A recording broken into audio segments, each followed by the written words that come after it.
Welcome to the Big Time Thinking Podcast.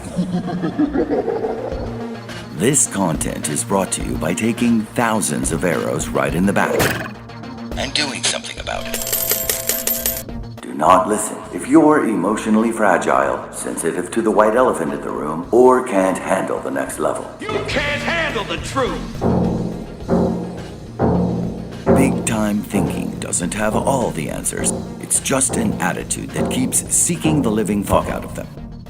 Cave dwellers will be fascinated by the shadows that Big Time Thinking will create. We are just here to lead you one step closer to outside of the cave. Quit winking at girls in the dark. Get them to sign on the line which is dotted. And get ready to scale your sales, your dealership, your business, your life, your family, and your friends with Big Time Thinking. Put that coffee down. Coffee's for closers only. Without further ado, here is the founder and CEO of Big Time Advertising, Terry McCauley. Oh, have I got your attention now? Buckle up. Reality starts right fucking now.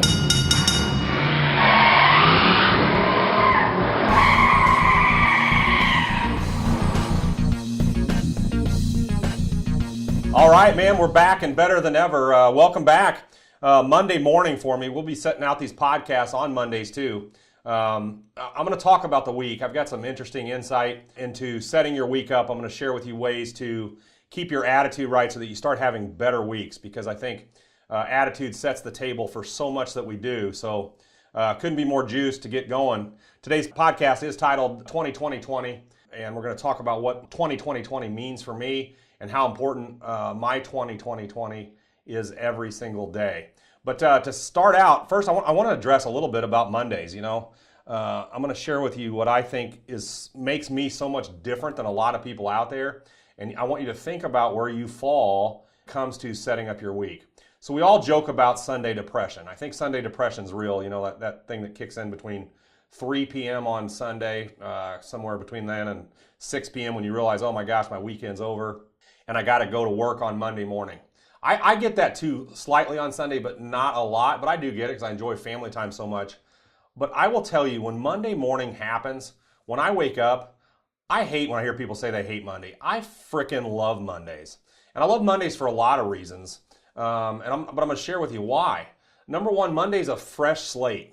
If I was a piece of shit last week or didn't accomplish nothing, if I lost a client, if I got fired, if I got divorced, no matter how bad life got, on Monday morning, I got a fresh slate where I can go kick ass and turn my life around at any time I decide. That's what I love about a Monday. Monday is like my slate. I get a whole new outlook, a whole new opportunity to just go out and slay it. And that's how I want you to start thinking. Honestly, it's not an arrogant thought. It's just get your mind right.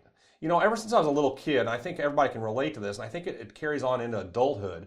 Not just Mondays, get your mornings right. But how many of you can recall going to school in the morning? On your way to school as a little kid, whether you rode with your parents or a friend or something, but let's say you had an argument with your parent before you went into school. Right? All this yelling and all these things to get ready. How good was your day when you get out of that car where you were having a fight? It was terrible, right? Right, exactly. It turns into being a piece of shit day, and it turns into a piece of shit day because your attitude was influenced by something negative first thing in the morning. So I was very perceptive of that as a young age. I hated it. I hated being at school with a heart that felt heavy because I wasn't able to leave with a morning where I told my mom and dad I love them and let's both have a great day. So I've always been very protective about my mornings. I don't know where, but I learned somewhere along the way that my attitude is going to set the table for the rest of the day. So I've become very protective about my mornings. As I was managing sales staffs in the car business, and then as I build my business today, I'm still very protective about my mornings. Okay, how protective am I? I actually, when I would hire a new salesperson in my Chrysler stores or any store that I manage, sales staffs, I had a set of like 10 non-negotiables, and these were rules that my salespeople and employees had to follow. And number one on the list, and at first when I hired people, they probably thought, man, this guy's a dick, and they didn't understand it, but I was dead serious about it. First thing in the morning, you couldn't come talk to me until we had been at work for a minimum of a half hour, right? I sat in my office, I said, don't come tell me good morning. I'm not being negative, but I'm going to protect my morning because there's certain things I want to do to set the table to get my day right, okay? And they learned to love it too. And I said, and here's the deal. I won't go out and bug you first 30 minutes in the morning. I won't page you to the office telling you need to get this paperwork right. I'm going to let you set your day up right too. Okay? I think so many times we all are always in a panic, right? We get to work, and we run to the manager's office. Hey man, I lost a deal over the weekend. Hey, I need this. I need your help. Can you help me with my time clock? Can you help? There's so many things we think we need done in the first 30 minutes, and we're all a panic, and all it does is put the entire organization under panic. It puts me under panic, and I don't want to start my days that way. I refuse to start with stress. The minute I walk in my agency, my employees could tell you, I holler out, let's good morning. I sometimes joke around and do the good morning Vietnam, right? Or whatever it is. I want to come in, I want to come to work whistling, right? And when you can't come to work whistling, it's time you should probably find another job. Come to work with an attitude, ready to kick ass. And it comes with this protecting your mornings, what I call a 20-20-20. Okay, so what is the 20-20-20? It's real simple. Every day before you start your job, you should spend 20 minutes spending some uninterrupted time on something motivational. You should spend 20 minutes on something about your industry or a skill in your industry. And you should spend 20 minutes on something about your actual business, the place where you physically work.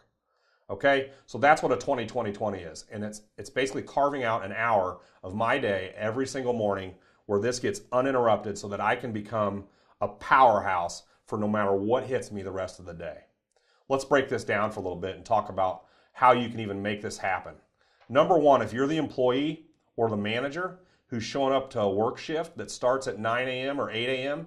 and you come rolling in at 7:59, or you show up at the buffer time that we hear about and you show up at 8:05 when your shift starts at 8, I'm telling you, you got to challenge yourself. That is a path to being a loser, okay? Not a person who's a loser. I'm talking about when it comes to succeeding in work, getting promoted and moving on, it's the beginning of being a loser. Anybody that's competed or played an instrument or done anything at a high level as an extracurricular activity, did you show up to your football game that started at 7 p.m.? Did you walk out on the field at 7 p.m. and just start competing? No. You stretched. You put your uniform on. You start getting the mind right so that when it's time to compete, you're ready to compete. All right? If you have to play an instrument for your band, you don't show up and just start blowing in your trombone at halftime 2 minutes before it happens. It physically doesn't work. So why are you allowing it to happen with your career? Okay, and that's another little advice I tell you. Quit calling your place of employment your job. Start talking about it as your career. That's a little small, big time thinking tip, right? If it's a job, it's not something you care about. You got to find something that you want to be your career. Now, I understand you won't be doing necessarily what you do every day for the rest of your life, but it is the beginning of your career, right? You're no longer in school. This is what you do for a living. It's your career, so take it serious. You have to show up. So, you know, that old cliche, the early bird gets the worm. I don't know if there's any worms to be had. I don't know, but I like the saying. It's been said a lot, so I get it. I'm going to show up first. So my first key to success, I always showed up first. I was the first to show up at a dealership, regardless of where you work. You know, and I don't care if you want to be promoted and you say, oh, I'm never considered for promotion. The people that get promoted show up, period. You never have to wonder where they're going to be, right? I always use the old analogy. If you're going to go on an all-inclusive vacation to Cancun and your flight leaves at 6 a.m., God forbid, right? Early 6 a.m. flight, I guarantee you there's no chance you would show up at 6:05, right? Because that vacation's that important to you. So then I want to ask you, why is your job not that important to you, right? Get your ass to work. There's no excuse. It should be that important. If you know, I once had when I was running a dealership, I lived an hour away on the other side of Missouri over in Illinois. There was construction. I timed it. I left 2 hours ahead of time. People say, why? Because I was planning for the unforeseen. Got to plan for it. So, all right, let's talk about that. Now I get to work, and let's dive in a little bit more to the 20-20-20. 20 minutes on something motivational. It's just what it sounds, guys. In this day and age, it's easier than when I first started with the internet and your phone.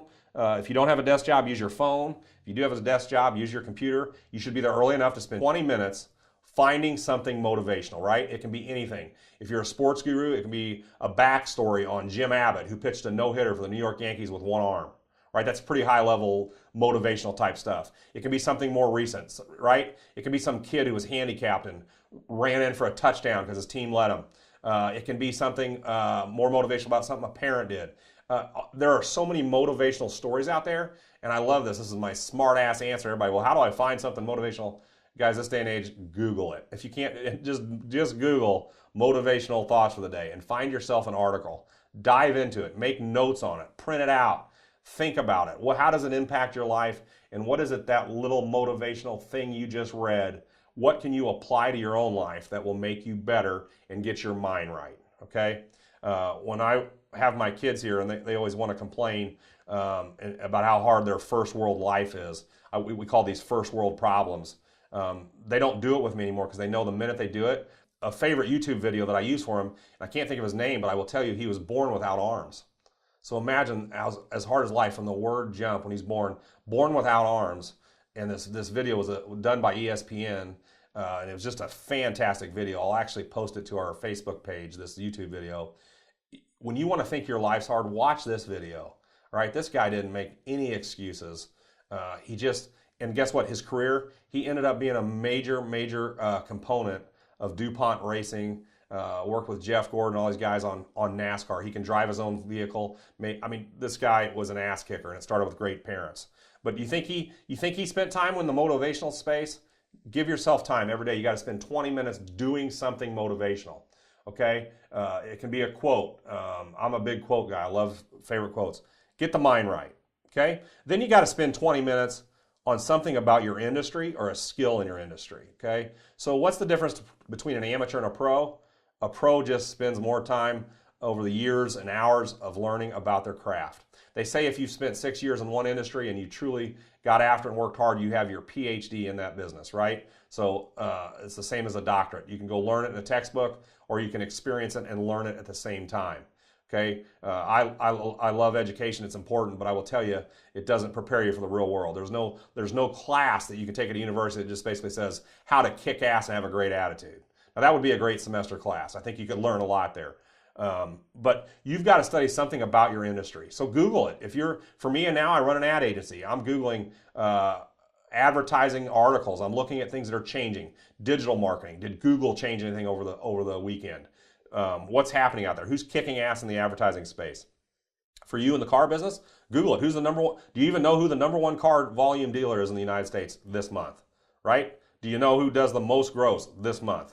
Do you know who the top salesperson in the country is? Do you know what is the number one selling sedan in your industry? Do you know what is the number one selling quad cab two-wheel drive in your industry? Do you know what is the number one selling hybrid in your industry? Okay? Know your industry. People that are experts know it, and they do it because they love it. Okay? And I realize it's hard to carve out time all the time to do these things. That's why you got to have a 20-20-20. So the second 20, and you can do these in any order, it doesn't really matter, but you got to spend 20 minutes learning something about your industry or a skill in your industry. Study your industry like a pro. Go after it. Dig in. Okay? It's the only way you're ever going to get ahead, and I'm telling you guys, this stuff works. The last part of a 20-20-20 for me that is important is you then spend 20 minutes on something about your physical business. Managers, if you're a manager, that's the time to run your morning reports. See what your average sold units is for your sales guys. Find out who's taking the most phone ups. Listen to phone calls that are recorded on your business so that you can use them for future training purposes. Go through your customer relation management software, your CRM product. Find out what notes are being made, what notes aren't being made. Spend time on your business. Managers, high-level managers, look at your P&Ls. Go through and see if you've got expenses that should be handled. But you see what I'm saying? You're doing all of this in the morning before anyone interrupts your day. Because here's what happens to me, I will tell you.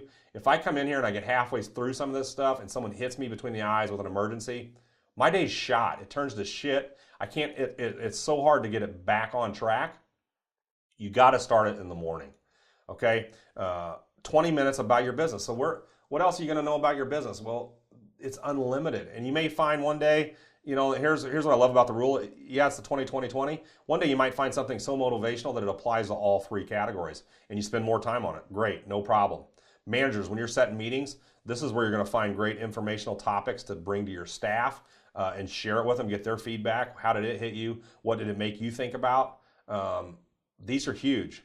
Managers then also in your one-on-ones, you're going to hear me say these all the time. And how often should a one-on-one happen with your staff? A daily one-on-one, that's one-on-one. Daily one-on-one, how often should they happen? Daily. I can't tell you how many managers aren't meeting with their people every single day. How can you build a relationship, and how can you team and talk about things that are relevant at the moment when your people need it, okay? So by me setting my day with these 20-20-20, again, 20 minutes on something motivational, 20 minutes on something about our industry, right, or a skill in our industry, and 20 minutes on something about our physical business, right? I challenge you, learn something about your business you didn't know. Do you know what year your business started? Do you know what your average revenue is pacing to be for the whole year? Do you know what your record revenue is for your business for the year? Do you know what a record sales month is for that dealership? What's the most gross that dealership's ever had? Who's the highest selling salesperson of all time? What's your biggest service department record month? Do you know your average per RO, right? On and on and on in your numbers. Finance, does your finance department, what's their average per copy on the back end? What's the biggest, highest percentage of penetration on warranties, tire and wheel, gap you've ever had? Do you have those things known and memorized in your head so that when you sit in front of other people, you know your business, right? So for me in our advertising business, I have some numbers I always want to know. I know exactly how many clients we have. I know exactly how much billing we're averaging. I know what my record month is on revenue. I know what my record month is on expenses, God forbid, when they get too high. These are the things I spend and I do in the morning, and I'm religious.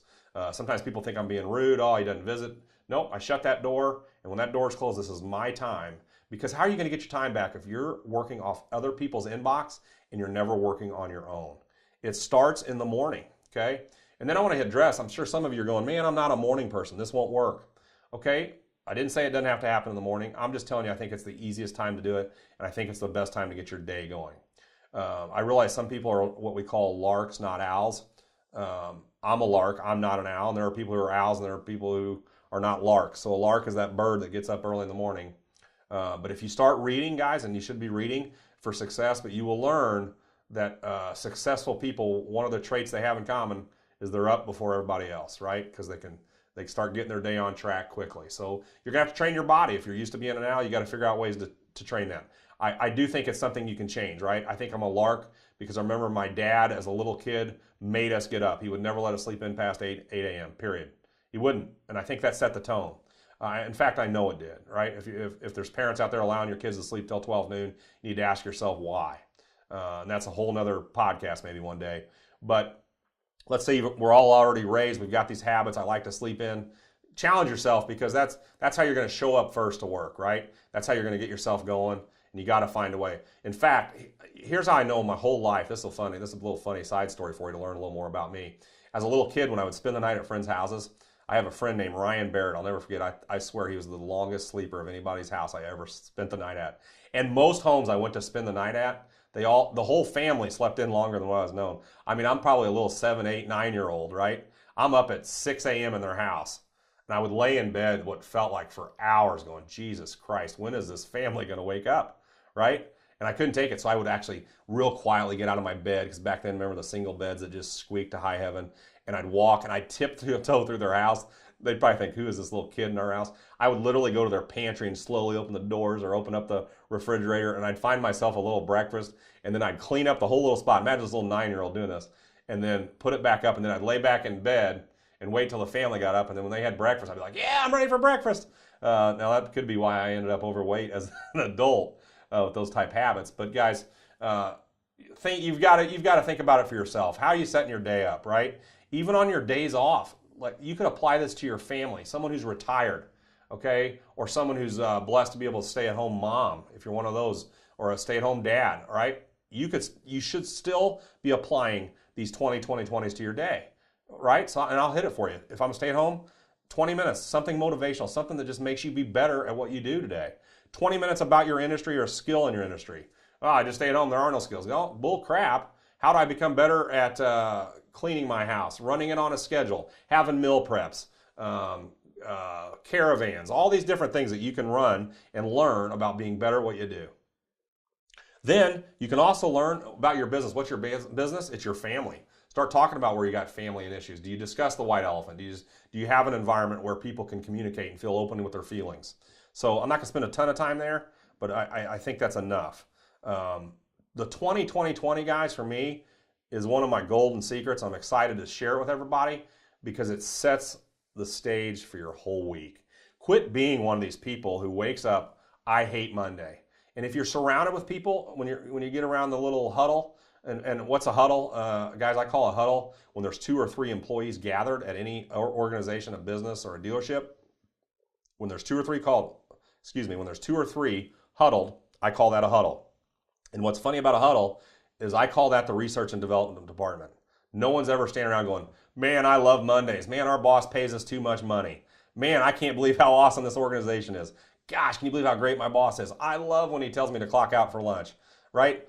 No, that's not what's going on in huddles. Get yourself out of huddles unless you're around people who are speaking positive about life and how to make you better.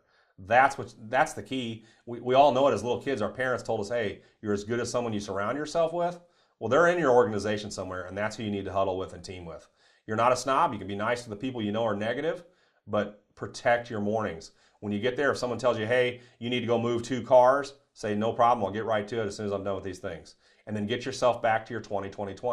It's got to become a non-negotiable. Quit letting people interrupt your day, and you've got to protect it like it's the most sacred thing you've ever been given. Okay? And that's the key. This is one of those non-negotiables. I'm very protective about this. All right? So for me at the house, my 20 might start in the morning with a cup of coffee on my back porch this morning. It happened to be a cool morning for a change in June, which felt great. I embraced it. It was motivational for me just hearing the birds chirp, watching my dog go do its thing. But then I get my phone out and I Googled and I read something motivational, okay? I like to look to sports figures for the backstories when I know someone's working hard. And there's plenty of them out there. I won't bore you with those. But I love a comeback story for me. I love someone who's told they can't do something and the accomplishment is achieved. I will tell you, my son just hit his first home run in high school over the weekend. That was motivational for me to experience that. What is the lesson? How can I apply it for me today? What is going to be my first home run in this business? So I'm always looking for first. It starts with the 20. I can't hammer it at you enough. And guys, I realize it's going to take time to make this a habit. So commit yourself when you're sitting down. Hey, this is something I'm going to do in June and make it a better month. Tell yourself, I'm going to make this a habit. 20. I'm going to spend 20 minutes on something motivational. I'm going to spend 20 minutes on something about my industry or a skill, right? So you got to work at different skills. If I got to write thank you notes and I'm not a good writer and I have bad grammar, work at it. If you don't work at it, it won't become better. Think about the guy born with no arms. How could he learn to do this stuff? He had to work at it. It can't come naturally. But he doesn't have I quit in his vocabulary. Okay? So keep plugging at something. If you're not good at showing up to work on time, that's a skill, maybe work at it. Become the first there. Be the one that makes the cup of coffee and greeting people as they walk in. Guys, I will tell you, there's a simple consistency in successful businesses I've been around and watching the winners that stick around, the ones who get promoted and the ones that go on to own their own businesses. They're the first to get there and they're the last to leave, and they have a great fucking attitude. All right? And I cuss there for emphasis. They got a great fucking attitude. Right? And no one is going to change their attitude. Period. Okay? If you become something like that, because I will tell you, enthusiasm is a force multiplier, right? It's fun to be around someone with enthusiasm and a great attitude who doesn't let anything ruin his day. Guys, it starts with a 20. Just the opposite. I promise you, if you get to work and you get your ass chewed out within the first 5 minutes by a boss, how's your day going to go? It's going to go terrible. You want to know how you avoid getting chewed out by a boss? Show up first thing in the morning, say good morning. Go for a walk. If you got a dealership, go organize the keys. You can do it out on the lot if you have to. If your task right when you get there is you got to key up all the cars or you got to go line something up, go do it. But get your mind off what you're doing and spend time on these 20. All right? That's the majority of what I wanted to cover this morning. It's a Monday morning. I am purposely going to be releasing these podcasts on Monday mornings. And I'll tell you why. because I love Mondays, and I want you to start loving Mondays. I want it to be something that you look forward to. So guys, time it. You'll be seeing my Big Time Thinking podcast coming out on Monday mornings. We have officially launched our podcast, so we're excited about that. They're going to be coming out every Monday morning, okay? With that being said, I need you to do me a favor. I'm learning more about these podcasts, how we get it out to mass people. I'm sharing this for free because of real enthusiasm. I want people to grow their life. If you work in cleanup department, I want you to figure out how to become the manager of the cleanup department. I want you to scale your life to where you're an ass kicker and someone who loves getting up in the morning, right? So let's do that. And one way to share it is to get this information out. I need you to share the podcast in all your social spaces. Okay, you can find us on iTunes. You can find us on Spotify for you Droid users. We'll get into that one day. If you're not the iPhone, it doesn't matter. I really don't care. But share it. Comment on it, right? I mean it. I'm going to start having some great guests on these shows, people I work around. I'm going to try to share as much content for you. When I go out and meet people, I'm going to just document my life for you, and I'm going to put it all out there. I'm going to stay vulnerable. But do me a favor. Share it. Like it. Go to iTunes. Go to Spotify. I need you to download these, even if you don't listen to it. They monitor how many downloads. I want to scale it up there. I don't know what the limit is, but I sure would love to build this, and I can't do it without you. Let's do it together. If you're struggling with something at work, something you want to address, shoot it at me. If I said something this morning, 2020 that relates to you, tell us on social space how it relates. And if I said something you disagree with and we want to have a little argument, and let me tell you something, I love a good argument. I'm one of those people who can separate arguments being personal as opposed to something that helps us all grow, right? That's what this whole podcast will always be about. That is big time thinking to a core. I want big time thinkers. I want to create a world where we quit pointing fingers at each other all the time. I know the world, we could use a lot more of this, right? We all have political views. We all have religious views. But I'll tell you at the end of the day, I love everybody, right? And we'll talk about that down the road. But with big time thinking, applying things like 2020, and you going out and sharing and liking all these podcasts, we will grow this. We've got the website built out at bigtimethinking.com. You can go in there and join the Big Time Think Tank, where we'll send out newsletters with announcements and things going on like that. I will never spam you. My deal is maximum 1 email a week, okay? With that being said, thanks for listening. I truly appreciate it. I hope you go out. I hope you kick some fucking ass this week. Become a winner. Sell one more than you thought you could, right? Take one more phone up than you thought you could. And do me a favor. Apply this 2020. You're going to spend 20 minutes every single day on something motivational that gets your juices flowing. You're going to spend 20 minutes on something about your industry or a skill in your industry, and 20 minutes on something about your business. Guys and gals, you can do it. We can become better business people. We can do it together. And I'm going to tell you right now, I'm juiced to go have a great week. I hope you are. Thanks for listening to Big Time Thinking. Thanks again for listening. It's Big Time Thinking. I'll see all of you and hear all of you in this world next Monday.